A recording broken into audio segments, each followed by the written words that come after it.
Today, we're going to jump way back in time to uncover a global economic powerhouse you might not expect. We're going to explore how ancient India built this incredibly sophisticated and absolutely massive trade network that connected entire empires and literally shaped cultures across continents.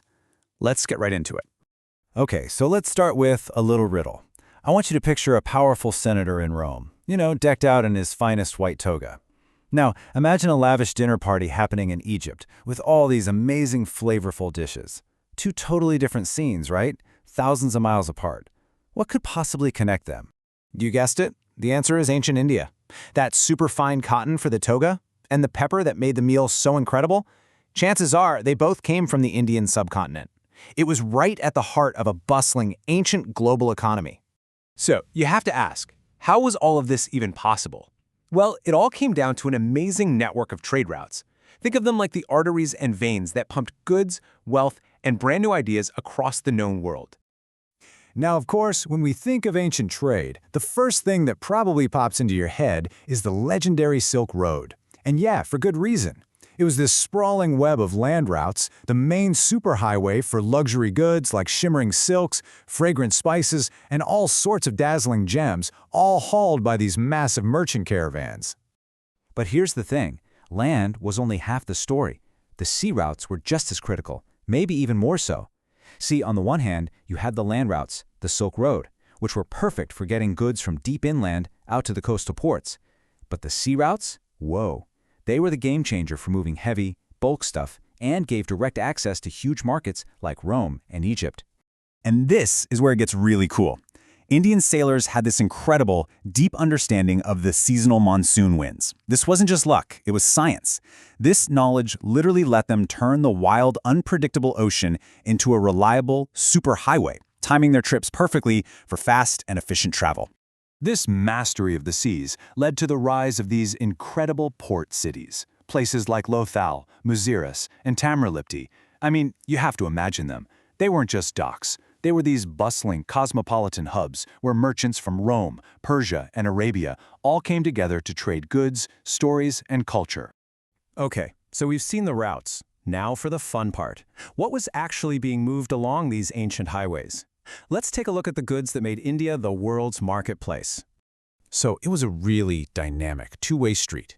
India was sending out these high-demand luxury items, spices like pepper, which was so valuable in Rome they called it black gold, amazing textiles, precious stones, you name it. And in return, India imported treasures of its own, tons of gold and silver from the Roman Empire, powerful horses from Central Asia, and other luxury items like fancy glassware and wine.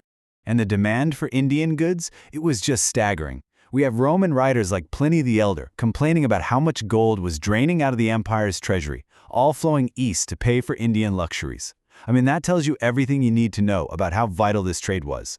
Now, this massive continent-spanning flow of goods didn't just happen by accident. Oh no, it was all supported by a remarkably sophisticated and highly organized system.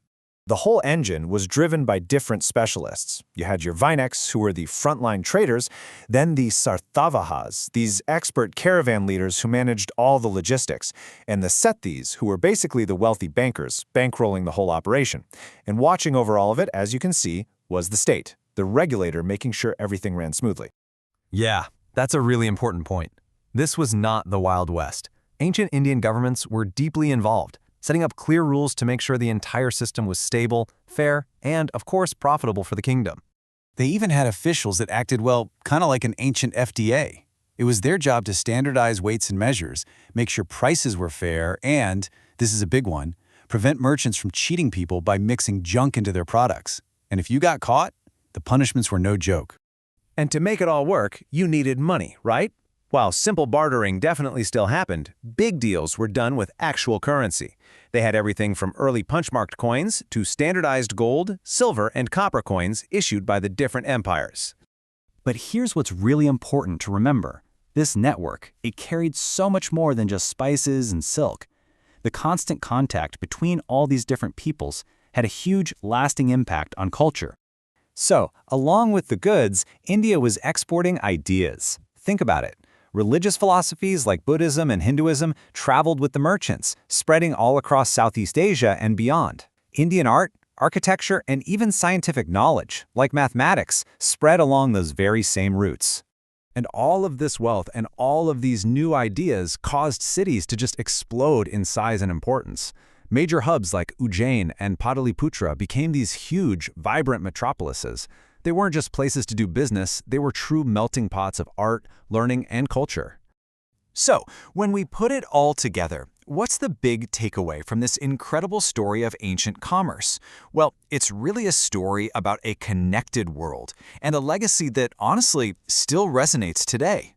You know, ancient Indian rulers got it. They understood a simple truth. A booming economy was the foundation of a strong state. So they actively promoted trade, building roads, securing routes, maintaining ports, because they knew that supporting commerce was the most direct path to both prosperity and power. In the end, this ancient network is a powerful reminder that globalization is nothing new. For thousands of years, we've seen that prosperity is built on connection. It wasn't just about moving goods. It was about moving the ideas, the beliefs, and the innovations that shaped civilizations.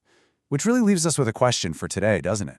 What can this ancient, interconnected world teach us about navigating our own?